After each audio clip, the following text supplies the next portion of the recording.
বাংলাদেশের মুসলমান তার সীমান্ত পাহারা দেয়, কেউ যেন চট করে ঢুকে যেতে না পারে।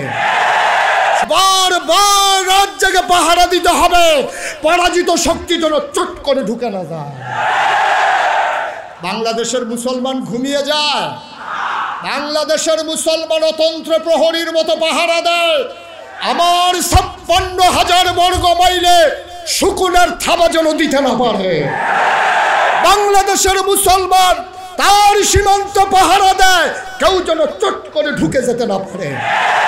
সুতরাং ওরা ঘুমিয়ে যেতে জানে না, ওরা সজাগ অতন্ত্র প্রহরীর মতো আমার দিন, আমার ইসলাম, আমার ভূখণ্ড, আমার স্বাধীনতা, আমার খেটে খাওয়া মানুষ ওরা পাহারা দিতে জানে। এই জন্য মধ্যে মুজাহিদ জাগে জাগে অতন্ত্র প্রহরীর মতো জানিয়ে দিতে হবে, এই জনপদ, এই ভূখণ্ড কোনো দুষ্কৃতিকারীর জন্য নয়, এই ভূখণ্ড কোন জালেম শাসকের জন্য নয়। এই ভূখণ্ডে তারাই স্থান পাবে যারা মানুষের হৃদয়ে জায়গা করে নিতে জানে। ইসলাম একটা দিনের জন্য আসেনি, ইসলাম কোনো মাসের জন্য আসেনি, ইসলাম কোনো বছরের জন্য আসেনি। একটা মানুষের জন্ম থেকে মৃত্যু, রান্নাঘর থেকে সংসদ ভবন, সব জায়গায় যারা ইসলাম ধারণ করে তারাই হচ্ছে ইসলামের ধারক বাহক, ঠিক কিনা বলে?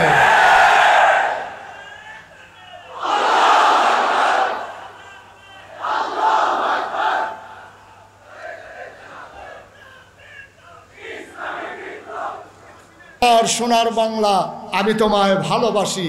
আফসোস হচ্ছে ১৫০০ বছর আগে কোরআন নামক কিতাব দিয়া একমাত্র নবী করিম সাল্লাল্লাহু আলাইহি ওয়াসাল্লাম বর্বর, বেদুইন, অসভ্য, মূর্খ, জাহেল ওই মানুষগুলোকে বানাই দিলেন সুসভ্য, সুশীল, আধুনিক, ভদ্র, আল্লাহওয়ালা। ইংরেজরা শাসন করলো ২০০ বছর, পাকিস্তানিরা শাসন করলো ২৩ বছর। ১৯৭১ সালে আমার দেশে ক্ষমতায় আসলো আমার দেশের জনগণ। এখন মেম্বারও আমাদের, চেয়ারম্যানও আমাদের, এমপিও আমাদের, সচিব আমাদের, আমলা আমাদের, কামলাও আমাদের। আমলা কামলা সব যখন আমাদের, এখন তো আর ব্রিটিশ নাই, এখন তো আর পাকিস্তানি নাই। কিন্তু আফসোস হচ্ছে ৫৩ বছর অতিবাহিত হলো, আমার দেশ স্বাধীন হলো, ক্ষমতার মসনদে যারা আরোহণ করেছে, আঙ্গুল ফুলে কলা গাছের বদলে তাল গাছ হয়েছে। কিন্তু আমার দেশের রিক্সা শ্রমিক জনতা, আমার দেশের খেটে খাওয়া মানুষ, তাদের ভাগ্যের কোনো বদল হয় নাই। আমরা দেখেছি টপ টু বটম, কেউ এসেছে বলেছে সোনার বাংলা দেব, কেউ বলেছে নতুন বাংলা দেব। আমরা আশ্বাস পেয়ে আশায় বুক বেঁধেছিলাম, কিন্তু আমরা দেখলাম যাওয়ার সময় আমটা চুষে আমের আটিটা আমাদের হাতে ধরিয়ে দিয়ে তারা চলে গেছে এই বাংলাদেশ থেকে। আমরা দেখালাম টপ টু বটম, একেবারে তৃণমূল পর্যায় থেকে রাষ্ট্রের সর্বোচ্চ পর্যায় পর্যন্ত, চকিদার থেকে শুরু করে প্রধানমন্ত্রী পর্যন্ত সব জায়গায় পাওয়া গেল চিটার আর বাটপাড়ার হেডকোয়ার্টার, ঠিক কিনা বলো?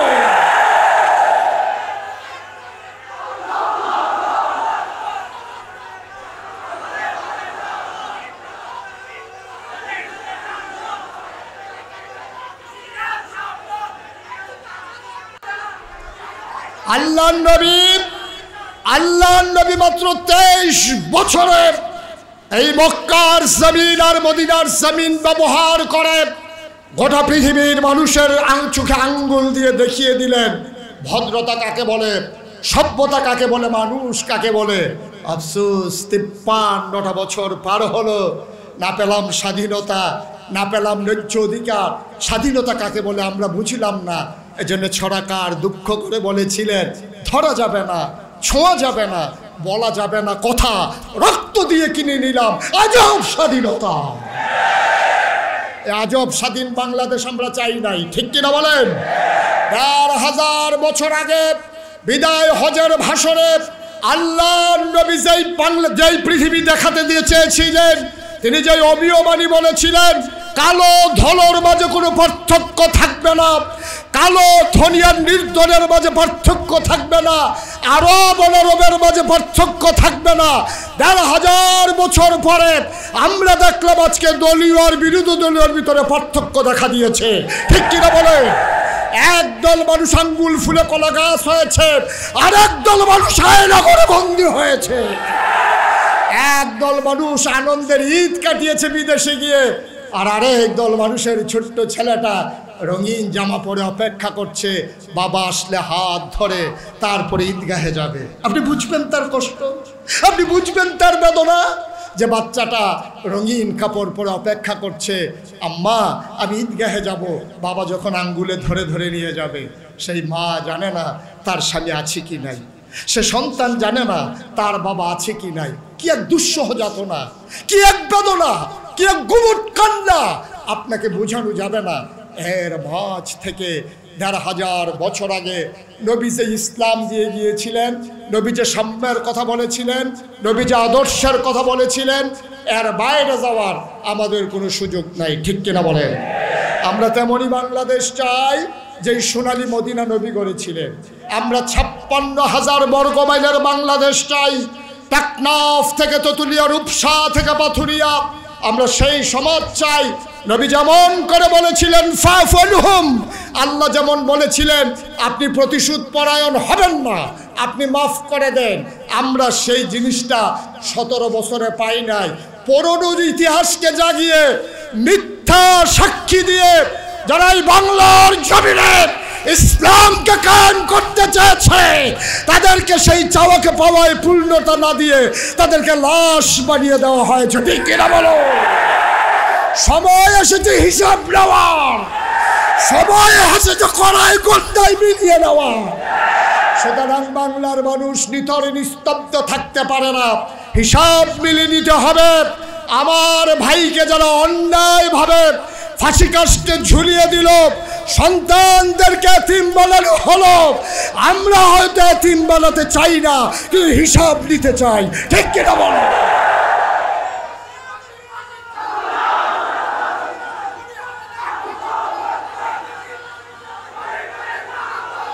আল্লাহ নবীকে আল্লাহ ডেকে বললেন আস্তাগফির লাহু, আপনি তো মাফ চাই করেই দেবেন, আবার আপনি আল্লাহর কাছে তাদের পক্ষ হয়ে মাফ চাইবেন।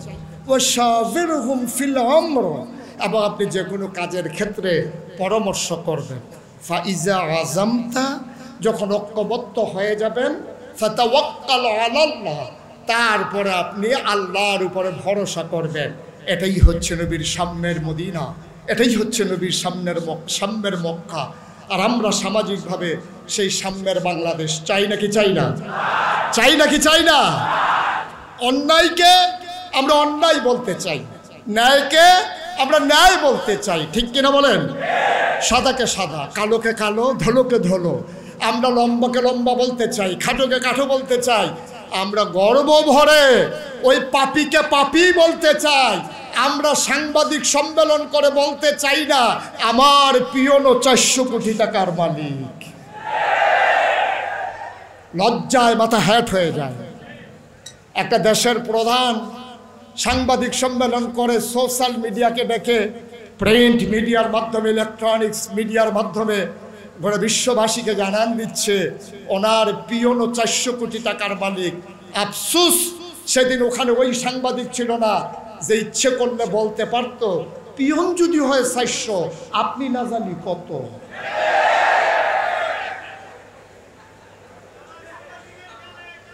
এই কথা বলার মতো লোক ছিল না সেই দিন।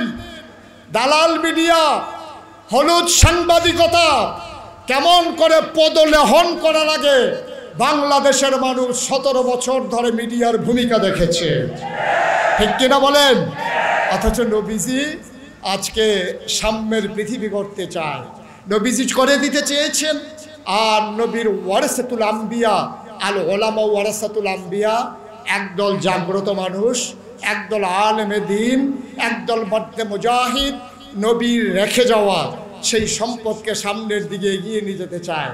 যেটুকুন তিনি রেখে গিয়েছিলেন এটাকে আরও ফুলে ফলে সুশোভিত করে বিশাল মহিরুক্ষে পরিণত করে দিতে চায়।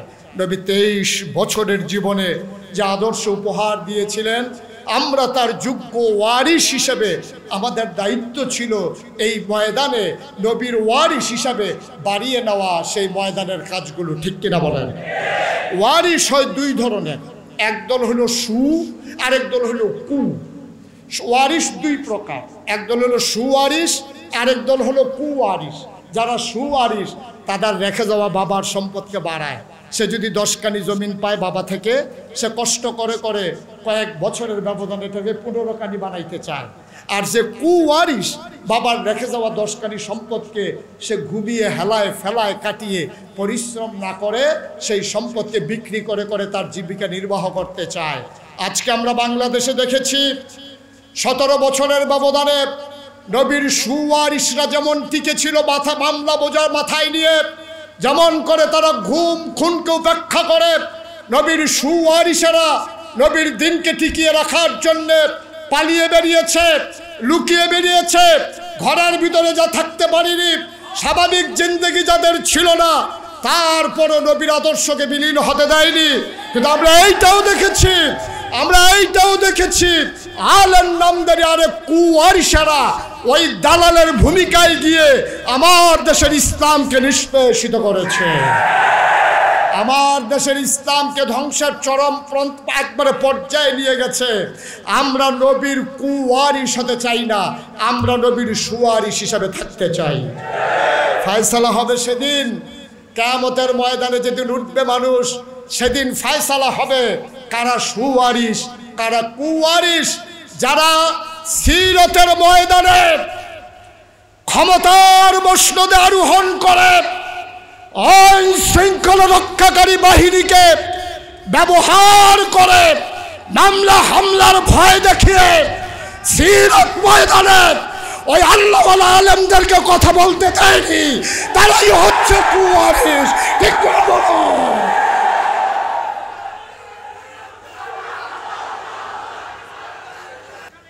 সবাই পড়ে না আমিন, জোরে পড়ে না আমিন।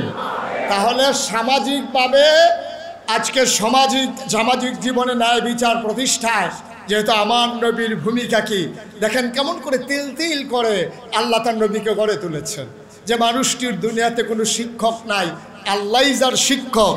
আল্লাহ যেন পুঙ্খানুপুঙ্খ রূপে তিল তিল করে প্রয়োজন অনুসারে পরিধি অনুযায়ী সামাজিক প্রেক্ষাপটে রাজনৈতিক পরিস্থিতিতে তিনি যেন আল্লাহ তাবারক ওয়া তাআলা তাকে যেন বলে দিচ্ছেন, যখন এই অবস্থা হবে তখন তোমাকে এই কাজ করতে হবে, যখন মানুষের সাথে সম্পর্ক করতে হবে এই কাজ করতে হবে, মক্কায় তোমার জিন্দেগি হবে এমন, মদিনায় তোমার জিন্দেগি হবে এমন, মক্কা বিজয়ে তোমার জিন্দেগি হবে এমন, এমন করে যেন আল্লাহ তাবারক ওয়া তাআলা নবীজিকে তিল তিল করে গড়ে তুলেছেন। আল্লাহ তাবারক ওয়া তাআলা নবীকে বলছেন, ফাফু আনহুম ওয়াস্তাগফির লাহুম ওয়াশাওিরহুম ফিল আমর। সুতরাং আপনি নবী, আপনার উপরে 3টা দায়িত্ব। আপনি তাদেরকে ক্ষমা করে দেবেন। সহজ সরল মানুষ, ওরা বুঝে না, ওরা বর্বর, ওরা বেদুইন, ওরা যাযাবর, ওরা মূর্খ, ওরা অসভ্য, ছোঁয়া পায়নি আলো, ওরা অন্ধকার, ওরা জাহিলিয়াতের জামানায় পড়ে গেছে, ওরা বুঝে না, ওরা নির্ভুল। সুতরাং আপনার দায়িত্ব হলো কোনো অসদাচরণ হলেও আপনি তাদেরকে মাফ করে দেওয়া। সুবহানাল্লাহ বলবেন না? এটাই হচ্ছে অনুপমা আদর্শ। আল্লাহ তাবারক ওয়া তাআলা নবীকে বলে দিলেন আপনার দায়িত্ব মাফ করে দেওয়া। খেয়াল করে দেখেন, আজকে এই ১৫০০ বছর আগে নবী যখন এসেছেন তখন একটা ইউনিভার্সিটি ছিল না, একটা কামিল মাদ্রাসা ছিল না, একটা দাওরা হাদিস মাদ্রাসা ছিল না, একটা ফাজিল মাদ্রাসা ছিল না, একটা ইন্টারমিডিয়েট কলেজ ছিল না, একটা বিশ্ববিদ্যালয় কলেজ ছিল না, একটা আলিম দাখিল মাদ্রাসা ছিল না, একটা ইন্টারমিডিয়েট কলেজ ছিল না। ছিল না বলতে কিছুই ছিল না।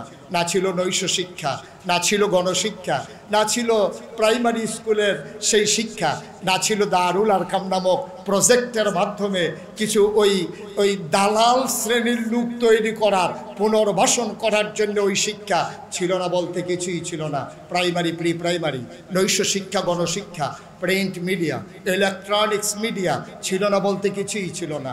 না ছিল পোস্ট অফিস, না ছিল কুরিয়ার সার্ভিস, না ছিল এই ল্যান্ডফোন, না ছিল মোবাইল ফোন, না ছিল গ্রামীণ অবকাঠামো, না ছিল ইউনিয়ন, না ছিল উপজেলা, না ছিল জেলা, না ছিল সংসদীয় আসন, রাজধানী ছিল না, একক কোনো রাজনীতিবিদ ছিল না, ক্ষমতার কেন্দ্র ছিল না। তখন ছিল না একজন কাউন্সিলর, একজন চেয়ারম্যান, একজন উপজেলা চেয়ারম্যান, 22 চেয়ারম্যান, ছিল না সংসদীয় আসনের এমপি, ছিল না প্রধানমন্ত্রী। সংসদ বলতে দারুন নাদওয়া, কাফেরদের পরামর্শ সভা। সেখানে বসে বসে মানুষগুলো যখন বর্বরতা চর্চা করত, সেই সময়ে ১,৫০০ বছর আগে নবী আসলেন। আজও পশ্চিমা বিশ্বের মনীষীরা গবেষণা করে। আমেরিকা, ব্রিটেন, ফ্রান্স, জার্মানি, সব দেশের বিভিন্ন বড় বড় বিশ্ববিদ্যালয়গুলোতে আজকে পিএইচডি করছে, ডক্টরেট করছে, মানুষ গবেষণা করছে। ১,৫০০ বছর আগে ওই বর্বর জামানায় তখন একমাত্র একটা মানুষ এসে, মোহাম্মদ নামক মানুষটা এসে কোরআন নামক একটা কেতাব দিয়া কেমন করে সমাজ পাল্টে দিল, কেমন করে সমাজ বদলে দিল, কেমন করে সোনালি আলুতে ভরে দিল, কেমন করে সোনালি সূর্য মধ্য আকাশে নিয়ে আসলো, কেমন করে বেটা ওটা এলাকার মানুষগুলোকে কেমন করে গোটা মানুষগুলোকে সুসভ্য, সুশীল, ভদ্র, আধুনিক, আল্লাহওয়ালা, ফরহেজগার মানুষে পরিণত করে দিল। আজকে গবেষণার বিষয় হয়ে দাঁড়ালো। ওরা জানিয়ে দিল। আর আমরা খেয়াল করে দেখলাম ১৭৫৭ সালের ২৩শে জুন পলাশীর আম্রকাননে নবাব সিরাজউদ্দৌলাকে পরাজিত করে যখন ইংরেজ লাট বাহাদুরেরা ক্ষমতায় আসনে আসীন হলো, ১৭৫৭ থেকে ১৯৪৭ সালের ১৪ই আগস্ট এই ভারত উপমহাদেশটা ইংরেজ যাওয়ার পরে তখন তারা দুটা ভূখণ্ডে পরিণত করে দিয়ে গেল। একটা হলো পাকিস্তান, আর একটা হলো হিন্দুস্তান। ২৩ বছর পশ্চিম পাকিস্তানিরা আমাদের উপরে শোষণ করলো, শাসনের নামে আমাদের ন্যায্য অধিকার থেকে বঞ্চিত করলো। ১৯৭১ সালের ২৬শে মার্চ এক মহান ঘোষণার পরে, রক্তক্ষয়ী সংঘর্ষের পরে, অসময়ের যুদ্ধের পরে, আমার মায়ের ইজ্জতের বিনিময়ে, আমার ভাইয়ের রক্তের বিনিময়ে আমরা নতুন একটি সূর্য পেলাম ১৬ই ডিসেম্বরে।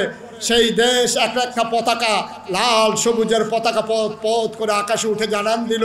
পৃথিবীর মানচিত্রে নতুন করে একটি দেশের নাম জায়গা করে নিল। দেশের নাম আমার মাওলার দরবারে আমার মিনতি আছে, আমি দোয়া করি যারা আমাকে কথা বলতে দিল না, এই ময়দান থেকে আমাকে মাহরুম করলো, আপনাদের চাওয়ার বিনিময়ে ময়দান থেকে ওই মানুষগুলাই আজকে বিতাড়িত হয়ে গেছে। এটাই হচ্ছে বাস্তবতা। জাতি যখন কথা ভুলে যায় তখন তাদের ঘাড়ে এসে ওই জগদ্দল পাথর চেপে বসে আর ডেস্ট্রয় চলে আসে গোটা জিন্দেগিতে। আর এ থেকে যারা শিক্ষা গ্রহণ করে তারাই সোনালী ভবিষ্যৎ নির্মাণ করে। আমরা সোনালী ভবিষ্যতের এক একজন অগ্রসেনানী হতে চাই ইনশাআল্লাহ। আল্লাহ তাবারক ওয়া তাআলা আমাদের সবাইকে যেন কবুল করে, সবাই বলি আমিন। বন্ধুগণ, আল্লাহর খাস মেহেরবানি, আল্লাহ অনুকূল পরিবেশ দিয়েছেন, মনোরম পরিবেশ দিয়েছেন, সুন্দর আবহাওয়া দিয়েছেন। বাংলাদেশের মানুষ আজকে প্রাণ ভরে নিঃশ্বাস নিতে জানে। ওরা আনন্দের হিল্লুল অবগাহন করে। মসজিদের মিম্বারগুলো আজকে কোরআনের আলোচনা আবার কেঁপে উঠে। মাহফিলের মঞ্চগুলো আবার যেন ওই সিংহের গর্জনে নতুন করে আবার কেঁপে উঠতে শুরু করেছে।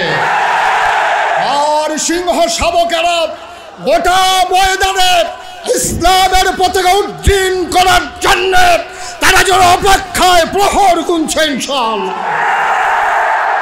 বাংলার মানুষ দেখিয়ে দিতে চায় তারা নিথর নিস্তব্ধ থাকতে জানে না।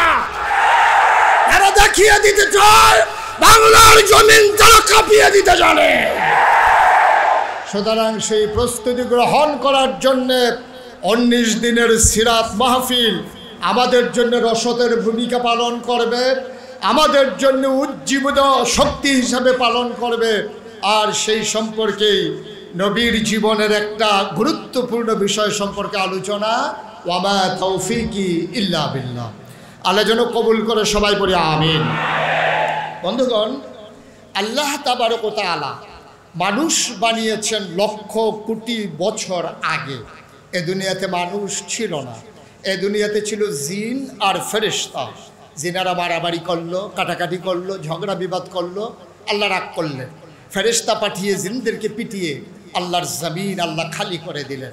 ইমার্জেন্সি অ্যাসেম্বলি কল করলেন, সংসদের জরুরি অধিবেশন, গোটা পৃথিবী নিয়ন্ত্রণের জন্যে, রাষ্ট্র পরিচালনার জন্যে সকল জায়গায় এক একটা অবকাঠামো আছে। বাংলাদেশে যেমন সংসদ, ভারতে যেমন লোকসভা, ব্রিটেনে যেমন পার্লামেন্ট, আমেরিকাতে যেমন হোয়াইট হাউস, আপনার সৌদি আরবে যেমন মজলিসে শুরা, এমন করে এক এক দেশে এক একটা অবকাঠামো আছে। আফসোস হচ্ছে আল্লাহ তাবারক ওয়া তাআলার একটা সংসদ আছে, সেই সংসদ আর বাংলাদেশের সংসদ হিসাব মিলালে দেখা যায় আকাশ পাতাল তফাৎ। বাংলাদেশের এই সংসদের ভিতরে ভালো মানুষ যেমন আছে, ছিল, খারাপ মানুষ ছিল নাকি ছিল না? সুদখোর, মদখোর, ঘুষখোর, নর্তকী, গায়কী, এই বাংলাদেশের সংসদ কলুষিত হয়েছে ওই মানুষগুলোর মাধ্যমে যারা মোটেও বাংলাদেশের 92% জন মুসলমানের সেন্টিমেন্টের সাথে যায় না, ঠিক কিনা বলে? ওদেরকে দিয়ে সংসদকে অনেকটা আপনার খেলার ঘর হিসেবে, তাসের ঘর হিসেবে বানানো হয়েছে। অথচ আল্লাহর যে সংসদ, সেখানে স্পিকার হচ্ছেন স্বয়ং আল্লাহ, মেম্বার অফ পার্লামেন্ট হলো সমস্ত ফেরেশতারা। সুবহানাল্লাহ বলবেন না? আল্লাহ তাবারক ওয়া তাআলা ইমার্জেন্সি অ্যাসেম্বলি কল করলেন, সংসদের জরুরি অধিবেশন, স্পিকার হলেন স্বয়ং আল্লাহ, মেম্বার অফ পার্লামেন্ট সমস্ত ফেরেশতারা। ওরা জানতে চাইল, মাওলা ও রব্বে কারীম, কেন ইমার্জেন্সি অ্যাসেম্বলি কল করেছেন, কেন ডাকে পাঠিয়েছেন? আলোচনা হয়েছে লক্ষ কোটি বছর আগে, ১,৫০০ বছর পরে, ওই নবী আসার পরে ১,৫০০ বছর পরে চলতির সিরত ময়দানের মানুষগুলো আলোচনার আলোচ্য বিষয়টুকুন যেন জানতে পারে, এজন্য আল্লাহ তাবারক ওয়া তাআলা ১,৫০০ বছর আগে নবী করিম সাল্লাল্লাহু আলাইহি ওয়াসাল্লামের কাছে কোরআনের মাধ্যমে আলোচনার আলোচ্য বিষয়টুকুন তুলে ধরেছেন। সে বিষয়টি কী ছিল আমরা অনেকেই জানি, অনেকেই পারি। চলেন সবাই মিলে পড়ি। কোরআনে ঢোকার আগে মারদুদ শয়তান থেকে ফেলে হচ্ছে যিনি রহমান, যিনি রহিম, তার নামে চলেন শুরু করি, সবাই পড়ি। আউযু বিল্লাহি মিনাশ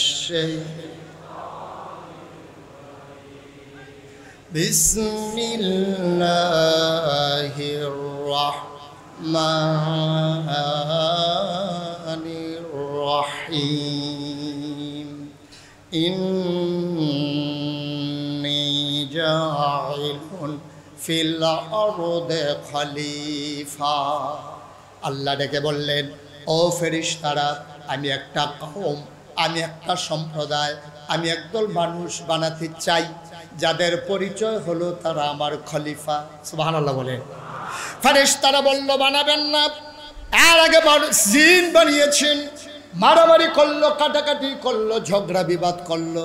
মানুষ বানাবেন এমনই করবে, মারামারি করবে, কাটাকাটি করবে, ঝগড়া বিবাদ করবে, রক্ত বহিয়ে দেবে, জুলুম করবে, নির্যাতন করবে, আয়নাঘর বানাবে, মানুষ গুম করবে। মানুষ বানাবেন, ক্ষমতায় একবার যেতে পারলে আর ছাড়তে চাইবে না, ভোটের বাক্স নিয়ে উঠা দেবে ভোটের বাক্স নিয়ে উঠা দেবে এই কারবার আছে নাকি নাই? আমি কুমিল্লা চান্দিনায় মাহফিল করতে গিয়ে যখন বললাম যে ভোটের বাক্স নিয়ে উঠা দেবে ওই হুজুর আগের ওয়াজার কইলেন না, এখন আর বাক্স লইয়া দৌড়াদৌড়ি নেই। আমি আরে আছে, তা আরে নাই, যতই বুঝাইতে চাই ওরা কেউ রাজি হয় না। শেষ পর্যন্ত কয়েকজন মুরব্বীকে জিজ্ঞেস করলাম, ভাই আমি তো বলতেছি ভোটের বাক্স নিয়ে দৌড় দিছে, এখন আপনারা বলতেছে দৌড়াদৌড়ি নাই, ঘটনা কি? কয়েকজন দাঁড়িয়ে বলতেছে, হুজুর ভোটের বাক্স নিয়ে দৌড় দেবে কি করতে, ভোটে তো নাই। ঠিক কিনা বলেন? ভোট থাকলে না বাক্স নিয়ে দৌড়াদৌড়ি, আগে যাইতে তো কারবার শেষ, আমি দামি তুমি, এর ভিতরেই নির্বাচন শেষ। সুতরাং বাক্স নিয়ে দৌড়াদৌড়ির দরকার নাই। ফেরেশতারা বলল, মাওলা রব্বে কারীম, মানুষ বানাবেন না, মানুষ বানানোর কোনো দরকার নাই, আমরা ফেরেশতারা আপনাকে ডাকার জন্য যথেষ্ট। আল্লাহ তাদের যুক্তি মানলেন না, বুদ্ধি শুনলেন না। তিনি বুদ্ধিপূর্ণ জবাব দিয়ে দিলেন। আল্লাহ বলেন, ইন্নী আ'লামু মা লা তা'লামুন, আমি যা জানি তোমরা তা জানো না। বলেন সুবহানাল্লাহ। মানুষ বানানো হয়ে গেল। আল্লাহ তাবারক ওয়া তাআলা মানুষদেরকে বানিয়ে এমনি এমনি ছেড়ে দেন নাই। কোন পথে গেলে জান্নাত, কোন পথে গেলে জাহান্নাম, কোন পথে লাভ, কোন পথে লোকসান, কোন পথে ভালো, কোন পথে মন্দ, কোন পথে কল্যাণ, কোন পথে অকল্যাণ, কোন পথে শিরক বিদআত, কোন পথে তাওহীদ রিসালাত, কোন পথে কুফর আর কোন পথে ইসলাম জানানোর জন্যে যুগে যুগে মানুষদের মাঝ থেকে যাচাই করে বাছাই করে করুণা করে দয়া করে মায়া করে একদল উত্তম চরিত্রের মানুষ, যাদের গুনাহ নাই, গুনাহ হওয়ার সম্ভাবনাও নাই, এমন একদল মানুষকে আল্লাহ আমাদের জন্যে নবী এবং রাসূল করে পাঠিয়েছেন। বলেন সুবহানাল্লাহ। 1,24,000 বলো আর 2,24,000 বলো, সকল নবীদেরকে স্পেশাল কোয়ালিটি, অনন্য বৈশিষ্ট্য আল্লাহ দান করেছেন। আদম সফিউল্লাহ, নূহ আদমের সানি, ইব্রাহিম খলিলুল্লাহ, ইসমাইল জাবিউল্লাহ, মূসা কালিমুল্লাহ, ঈসা রূহুল্লাহ। সুলাইমান নবীরে দিলেন রাজত্ব, দাউদ নবীরে দিলেন সুন্দর কণ্ঠ, ইউসুফ নবীরে দিলেন সুন্দর চেহারা। এখন প্রশ্ন হলো, যেই নবীর ব্যাপারে আল্লাহ 3টে উপাধি দিলেন, তিনি রাহমাতুল লিল আলামিন, তিনি ইমামুল মুরসালিন, তিনি খাতামান নবিয়্যিন, সব বুঝলাম। তাইলে আমার নবীকে ইউসুফ নবীরে দিল সুন্দর চেহারা, দাউদ নবীরে দিল সুন্দর কণ্ঠ, সুলাইমান নবীরে দিল রাজত্ব। আজকে চুনতির এই সিরত ময়দান থেকে আমাদেরও জানতে মন চায়, সব নবীরে সব দিলেন, আমার নবীরে কি দিলেন জানার অধিকার আমাদের আছে নাকি নাই? আমি আল্লাহর কাছে জানতে চেয়েছিলাম, মাওলা ও রব্বে কারীম, আমার নবীকে আপনি কি দিয়েছেন? আল্লাহ যেন বলে দিলেন, আর সবাই যেন ঐক্যমত্য পোষণ করলেন।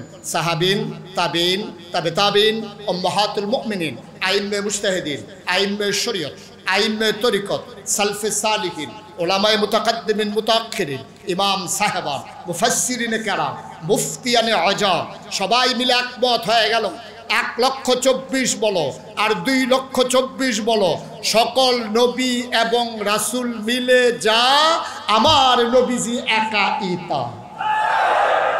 ঠিক কিনা বলেন? ইউসুফ নবীর সৌন্দর্য আমার নবীর মাঝে আছে নাকি নাই?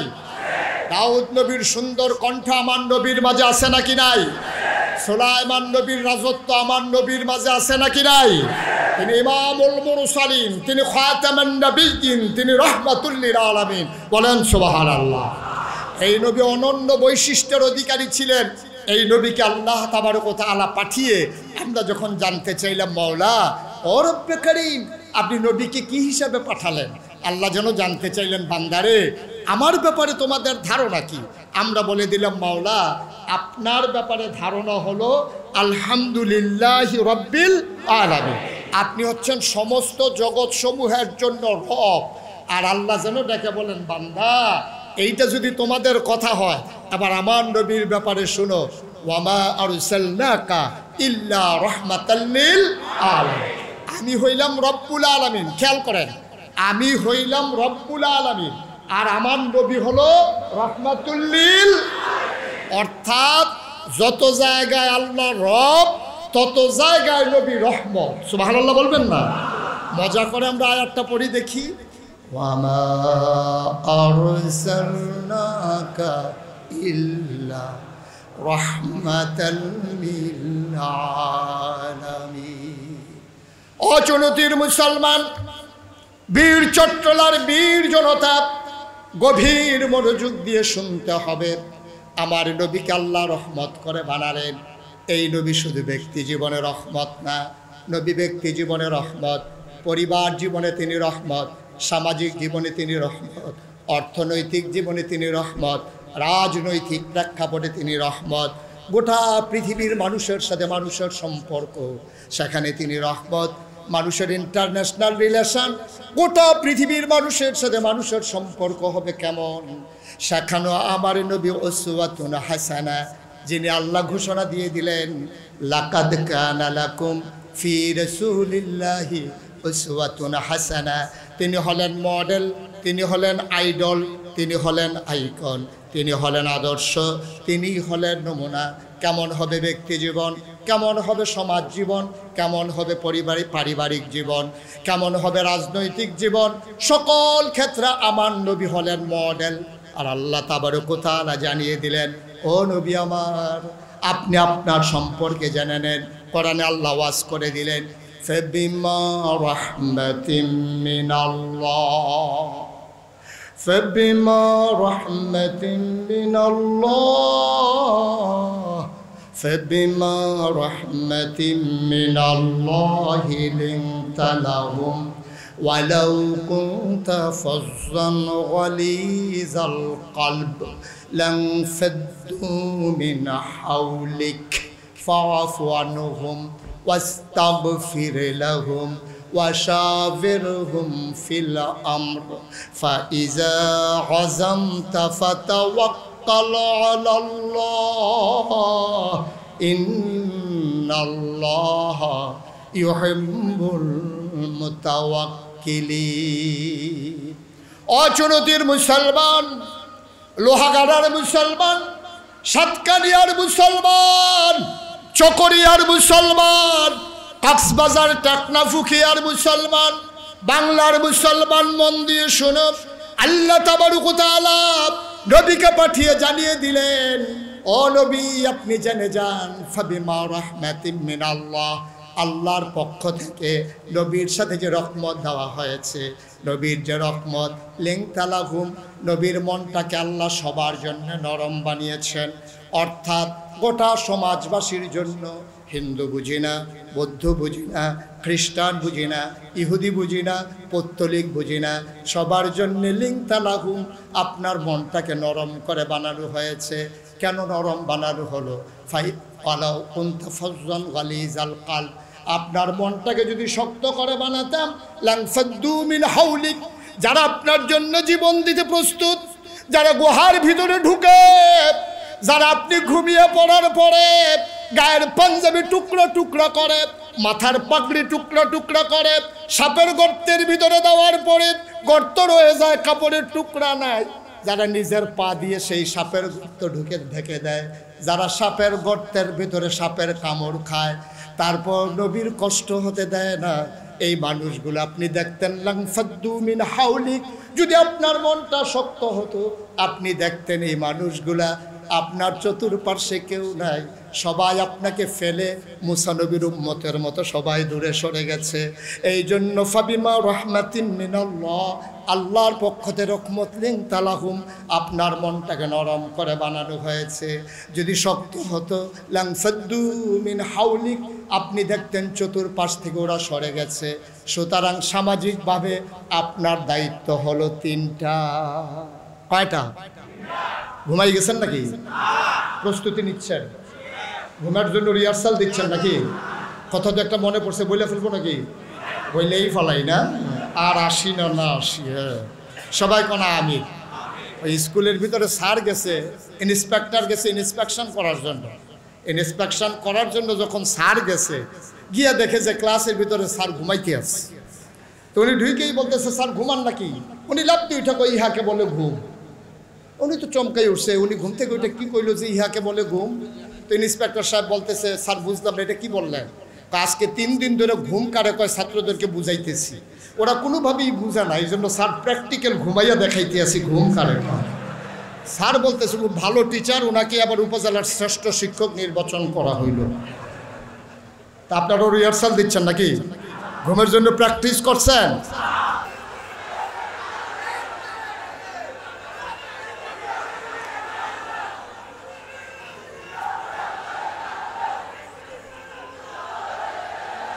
এই বাংলাদেশে আমরা দেখেছি, বা প্রাচ্য অক্সফোর্ড, ঢাকা ইউনিভার্সিটির ওখানকার প্রফেসরেরা পর্যন্ত দুঃসাহস দেখিয়েছে। ওরা বলেছে যারা পর্দা করে, খুব খেয়াল করবেন, যারা পর্দা করে, হিজাব লাগায়, নেকাব পরে, ওই সমস্ত মেয়েরা ঢাকা ইউনিভার্সিটিতে যেন পড়তে না আসে। ঠিক কিনা বলেন? ঢাকা ইউনিভার্সিটির প্রফেসর সে ঘোষণা দিল, মনে হয় ইউনিভার্সিটিতে তার বাপদাদার সম্পদ। এই ইউনিভার্সিটির বেতন হয় আমার আপনার রক্তের টাকায়। আর ইউনিভার্সিটির কর্মচারীদের বেতন হয় রিক্সাওয়ালার ঘামে জোড়া টাকায়। আপনি যখন একটা পণ্য কিনেন তার একটা অংশ ভ্যাট হিসাবে যখন জমা হয়, ওই টাকা দিয়ে ইউনিভার্সিটির কর্মকর্তা কর্মচারী, বিসি থেকে প্রফেসর আর নৈশ প্রহরী থেকে অতন্ত্র প্রহরী সবার বেতন হয় আমাদের টাকায়। শতকরা 92 জন লোক মুসলমানের দেশে, যেই দেশে আসা নামাজ পড়ে দুরূদ পড়তে পড়তে মানুষ ঘুমোতে যায়, যেই দেশে ফজরের আজান শুনলে আবার ঘুম ভাঙে, পাখির কলকাকলিতে যাদের আনন্দ কোনো দিন শুরু হয়, যে দেশে মসজিদের দেশ, যে দেশ মক্তবের দেশ, যে দেশ আলেম ওলামার দেশ, যে দেশে হক্কানি পীর মাশায়েখেরা, চুনতির শাহ সাহেবের মতো মানুষেরা যারা মানুষদেরকে নেংটির বদলে লুঙ্গি পরা শিখিয়েছে, হরে রামের জায়গায় কলমা পড়তে শিখিয়েছে, শ্রীর জায়গায় মোহাম্মদ লিখতে শিখিয়েছে, টিকির বদলে টুপি পড়তে শিখিয়েছে, সেই শতকরা 92 জন লোক মুসলমানের দেশে মুসলমান নামধারী ঢাকা ইউনিভার্সিটির প্রফেসর যখন পর্দার বিরুদ্ধে কথা বলে, তখন আমি সেদিন বলেছিলাম খোদ রাজধানীতে শীততাপ নিয়ন্ত্রিত কক্ষে বসে পুলিশ পাহারায় ইসলামের বিরোধিতা করা সহজ, পাল্লে চুলুতির জমিনে এসে বলো পেটের চামড়া ঢাকা যাওয়া যাবে না।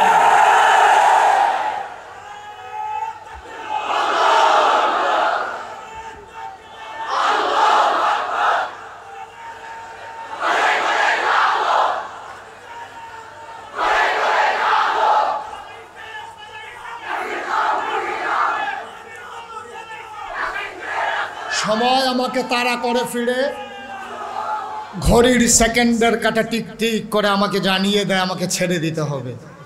রাষ্ট্রীয় প্রোগ্রাম, সাংগঠনিক প্রোগ্রাম, নিজের দেয়া প্রোগ্রাম সব একবারে জটিল হয়ে গেছে। আমাদের হাফিজ ভাই, আপনার যারা খুকন ভাই হিসাবে চিনেন না, এটা তার নেকনেম আর কি, একবারে ঘরের ভিতরের নাম, এটা বাইরের তারা জানে না, এটা ভিতরের। তা আমি তো ভিতরের মানুষ, এই জন্য সেই খবর আমার কাছে আছে। উনি যখন ডায়েরিতে দেখছিলেন যে আমার কোনোভাবে খালি আছে কিনা, আল্লাহর কুদরতে একটা তারিখে খালি ছিল, উনি নিজের হাতে তারিখটা বসিয়ে দিয়েছিলেন, না হলে আমার আসার সুযোগ ছিল না। আগামীকালকে আমার 4টা প্রোগ্রাম, এখান থেকে আমার যেতে হবে কুমিল্লাতে রাতের বেলায়। সুতরাং আমি ইচ্ছে থাকলেও লম্বা সময় নিয়ে কথা বলতে পারবো না, তবে এটুকু জানিয়ে দিতে চাই, আপনারা মনে করেছেন 5ই আগস্টের পরে আমার নবীর রেখে যাওয়া যে ইসলাম, সেটাকে যেন নতুন করে আমরা পেতে বসেছি। মনে রাখবেন, যারা ভিক্ষা করে মহিলা, তাদের ঘরে কিন্তু চোর ডাকাত আসে না। ভিক্ষুক মহিলা দরজা খুলে ঘুমায়, মানুষ জিজ্ঞেস করে, এই তুমি যে দরজা খুলে ঘুমাও, যদি চোর আসে, যদি ডাকাত আসে করবা কি? কই চোর আইসা ডাকাত আইসা থতম পড়তে পড়তে চলে যাবে, ঘরে তো কিচ্ছু নাই। কারণ সে ভিখারিনী মহিলা, তার ঘরে কিচ্ছু নাই, তো চোর আইসা করবে কি, সে ডাকাত আইসা করবে কি? এই জন্য ভিক্ষুক মহিলা দরজা লাগানোর প্রয়োজন অনুভব করে না। কিন্তু সম্পদশালী মানুষ একবার না দুইবার না, বারবার কাজের মানুষকে জিজ্ঞেস করে দরজা কি লাগাইছো, স্ত্রীকে জিজ্ঞেস করে তুমি কি চেক করছো, আবার নিজে উঠে গিয়ে দেখে দরজা লাগানো হয়েছে কিনা। কারণ গতকালকে তার ছেলে বিদেশ থেকে এসেছে 10 ভরি স্বর্ণ এসেছে, নগদ টাকা এনেছে। সুতরাং যদি চোর ঢুকে তাহলে সে সম্পদ পাবে। এই জন্য ঘরের মালিক কাজের লোক পাঠায় দরজা দেখার জন্য, নিজের ওয়াইফকে পাঠায়, নিজে উঠে যায়, শুয়েও আবার মনে হয় লাগা ইসলামী, আবার উঠা যায়। বারবার তার মনে টেনশন, কারণ যদি চোর ঢুকে, ডাকাত ঢুকে, সর্বনাশ হয়ে যাবে। ভিখারিনী মহিলার এই চিন্তা নাই, তার ঘরে সম্পদ নাই। বাংলাদেশের মানুষের এতদিন চিন্তা ছিল না, কারণ তাদের কাছে স্বাধীনতা নামক ওই একবারে মূল্যবান জিনিসটা আমাদের হাতে ছিল না। কিন্তু আজকে যখন স্বাধীনতা নামক মহামূল্যবান জিনিস আমাদের হাতে এসেছে, সুতরাং বারবার অতন্ত্র প্রহরীর মতো সীমান্ত এলাকায় ইসলামী আন্দোলনের যারা নেতা কর্মী, তারা বারবার রাজ্যকে পাহারা দিতে হবে, পরাজিত শক্তি যেন চট করে ঢুকে না যায়। আর নয়তো ওই গরিব ধনী মানুষের সম্পদ যেমনি হারিয়ে যাবে, আমাদের সম্পদও সেভাবে হারিয়ে যাবে। শেষ পর্যায়ে শুধু এভাবে যদি বলতে চাই, শেষ পর্যায়ে যদি এভাবে চুনতির মানুষগুলোকে জাগিয়ে দিতে চাই, মনে রাখতে হবে ইসলাম কখনো কুসুমাস্তীর্ণ পথে আসে নাই। ইসলাম ছিল কণ্টকাকীর্ণ পথ। এ পথ যারা মারিয়েছে তারা বারবার রক্তাক্ত হয়েছে, বারবার তারা আহত হয়েছে। নবী করিম সাল্লাল্লাহু আলাইহি ওয়াসাল্লামকে মক্কার মানুষগুলো আল আমিন বলল, চুনুতির মানুষ কিন্তু ওনাকে আল আমিন বলে নাই। ঠিক কিনা বলেন? ওই জমানায় যারা কাফের ছিল, আবু জেহেল, আবুল আহাব, উতবা, সাইবা, সেই কাফেররা নবীকে আল আমিন উপাধি দিল। তারা বলল, তোমার মতো মানুষ হয় না, তোমার মতো সোনার মানুষ হয় না। বাবারা মেয়েকে নবীর হাতে তুলে দিতে পেরে ভাগ্যবান মনে করত। নবীর কাছে প্রস্তাব গেল অসংখ্য মহিলার বিয়ে করার জন্যে। সেই নবী করিম সাল্লাল্লাহু আলাইহি ওয়াসাল্লাম, তার জন্ম হলো মক্কায়, তার শৈশব মক্কায়, তার কৈশোর মক্কায়, তার তারুণ্য মক্কায়, তার যৌবন মক্কায়, নিজের বাড়ি মক্কায়, বিয়ে করলেন মক্কায়, শ্বশুর বাড়ি মক্কায়, মেয়ে বিয়ে দিলেন মক্কায়, বেয়ার বাড়ি মক্কায়, লেনদেন করলেন মক্কায়, চলাফেরা করলেন মক্কায়, ওঠা বসা করলেন মক্কায়, সমাজ সেবা করলেন মক্কায়। তিনি থাকতে পারলেন না মক্কায়, চলে যাওয়া লাগলো মদিনায়। সেদিন নবীর অপরাধটা কি ছিল? আব্দুর রহমান ইবনে আউফ মক্কা ছেড়ে যখন মদিনায় পাড়ি জমালেন, তার চুলগুলো ছিল যখন উস্কু খুস্কু, দাড়িগুলো যখন ছিল ধুলা মাখা, চোখগুলো ছিল গর্তের ভিতরে, কালের হাড্ডিগুলো যখন বের হয়ে গেছিল, পরনে একটা ছেঁড়া লুঙ্গি ছাড়া, গায়ের উপরে যখন কোনো কাপড় ছিল না, সেই ফ্যাশনেবল মানুষটা, যিনি একটা কাপড় একবারের বেশি দুবার পরতেন না, যিনি দামি পারফিউম ব্যবহার করতেন, তিনি সেই সকালবেলা সুবহি সাদেকের সময় খেজুর বাগান থেকে আজানের শব্দ শুনে তিনি যখন মদিনার মসজিদে গিয়ে ঢুকলেন, আল্লাহ নবী ফজরের নামাজ পড়ে তিনি ঘুরে বসলেন মুসল্লিদের দিকে। হঠাৎ করে তার নজর পড়ে গেল মসজিদের কোনায়। তিনি তাকিয়ে দেখলেন উস্কো খুস্কু চুল, দাড়িগুলো তার ধুলা মাখা, চোখগুলো তার গর্তে, একটা মানুষ বসে আছে নিচু হয়ে। নবীজি উঠে দাঁড়ালেন, তিনি তাকিয়ে বললেন, ওই কোনায় কে বসে আছে? আবার আব্দুর রহমান না? নবী উঠে দাঁড়ালেন, আব্দুর রহমান উঠে দাঁড়ালেন, গাল বেয়ে বেয়ে আব্দুর রহমানের পানি পড়তেছে। আব্দুর রহমানকে জিজ্ঞেস করলেন, আব্দুর রহমান, তুমি কি সেই আব্দুর রহমান না? তুমি কি সেই আব্দুর রহমান না যে একটা পাঞ্জাবি একবারের বেশি দুইবার পড়তা না, যে মানুষটা দামি পারফিউম ব্যবহার করতা? তুমি কি সেই আব্দুর রহমান না? আব্দুর রহমান বললেন, জি ইয়া রাসূলুল্লাহ, আমি সেই আব্দুর রহমান। আমি যদি আজও মক্কায় থাকতাম, আমি মক্কায় আনন্দের সাথে কাটাতে পারতাম, কিন্তু সকালবেলা উঠে যখন দেখলাম আপনি নাই, আমি ঘরে আসলাম, আমি রওনা করলাম আপনার উদ্দেশ্যে। কাফেররা আমাকে আটকে দিল, দারুন নাদওয়ায় নিয়ে আমার কাপড়গুলো খুলে ফেললো, আবার টাকাগুলো জমানো টাকা রেখে দিল। আমি রাতের আধারে আবার বের হয়ে গেলাম, পথ পাড়িয়ে, পথ মারি দিয়ে, গোসল না করে, খাবার না খেয়ে আমি আজকে সকালবেলা মদিনার সীমান্ত ক্রস করেছি, বর্ডার পার হয়েছি। ও নবী আমার, আমি ইচ্ছে করলে আনন্দ করতে পারতাম, কিন্তু যেই মক্কায় আমার নবী নাই, সেই মক্কায় আব্দুর রহমান থাকবে না। সইতে পারছিলাম না, আমি অস্থির হয়ে গিয়েছিলাম। ও নবী, যেই নবীকে এক নজর না দেখলে পাগল হয়ে যায়, আপনি নাই, এই মক্কা আমার না। আমি চলে রওনা করলাম, আজকে এসে ঢুকলাম। আব্দুর রহমানকে নবী বললেন, এই মদিনার মুসলমান জায়গা করে দাও। মসজিদের ভেতরে রাস্তা হয়ে গেল লম্বা করে। আব্দুর রহমান আনমনে মাথাটা নিচু করে নবীর দিকে হাঁটতেছেন, কদম তার চলে না, শরীর তার কাঁপে, গাল বেয়ে বেয়ে টপ টপ করে পানি পড়ে। নবী এগিয়ে গিয়ে তাকে ধরলেন, জড়িয়ে ধরলেন বুকের মাঝে। তিনি চোখের পানি দিয়ে আব্দুর রহমানের পিঠ ভিজিয়ে দিলেন, আব্দুর রহমানের চোখের পানি দিয়ে নবীর বুক ভিজিয়ে দিলেন। এবার আব্দুর রহমান নবীকে আলতো করে ছেড়ে দিয়ে জিজ্ঞেস করলেন, ইয়া রাসূলুল্লাহ, ইয়া হাবিব আল্লাহ, আমার অপরাধটা কি? কোনোদিন কোনো মানুষের গায়ে হাত উঠাই নাই, কোনোদিন মানুষের উপরে জুলুম করি নাই, পারলে উপকার করেছি, ক্ষতি করি নাই। ও নবী আমার, কোনোদিন একটা মানুষকে ধমকও দেই নাই, কোনোদিন ঝগড়ার ছলে একটা গালিও দেই নাই, অপরাধটা আমার কি? নবীজি মুচকে হেসে বললেন, ও আব্দুর রহমান, তোমার আমার সেই অপরাধ, তোমার তো সেই অপরাধ যে কারণে আমি মক্কায় থাকতে পারি নাই, তুমিও থাকতে পারো নাই। আব্দুর রহমান জানতে চায় অপরাধটা আমার কি? আল্লাহ জানিয়ে দিলেন, ও নবী, আব্দুর রহমানকে বলে দেন, ওয়ামা নাকামু মিনহুম ইল্লা ইউমিনু বিল্লাহিল আজিজিল হামিদ। আব্দুর রহমানের একটাই অপরাধ, ওই মহাপরাক্রমশালী এক আল্লাহর উপর ঈমান এনেছে। ঠিক কিনা বলো? আজও বাংলাদেশে যারা জেল প্রকোষ্ঠে ঢুকে ঢুকে মরেছে, যারা জেলখানা এসে থেকে বের হয়ে দেখেছে তার স্ত্রী অন্য ঘরে চলে গেছে, যে মানুষটা এসে দেখেছে তার আব্বা নাই, তার আম্মা নাই, যে মানুষটা নিজে লাশ হয়ে আর বাংলার কবরস্থানে ঘুমিয়ে আছে, তাদের একটাই অপরাধ, ওয়ামা নাকামু মিনহুম ইল্লা ইউমিনু বিল্লাহিল আজিজিল হামিদ। ঠিক কিনা বলো? সুতরাং আমরা জানিয়ে দিতে চাই, ইসলামের পথ কখনো কুসুমাস্তীর্ণ নয়, এই পথ কণ্টকাকীর্ণ, এই পথ কাটা বেছানো। সুতরাং আজকে দীপ্ত শপথ নিতে হবে, আজকে দীপ্ত শপথ নিতে হবে, সীসাডালা প্রাচীরের মতো ঐক্যবদ্ধতা তৈরি করে জানিয়ে দিতে হবে। আমরা জানি এই পথে চলতে গেলে মামলা হবে, হামলা হবে, জেল জুলুম নির্যাতন হবে, প্রয়োজনে জীবন দেওয়া যাবে, ঈমান দেওয়া যাবে না। রাজি আছো কিনা? হাত তুলে দেখো।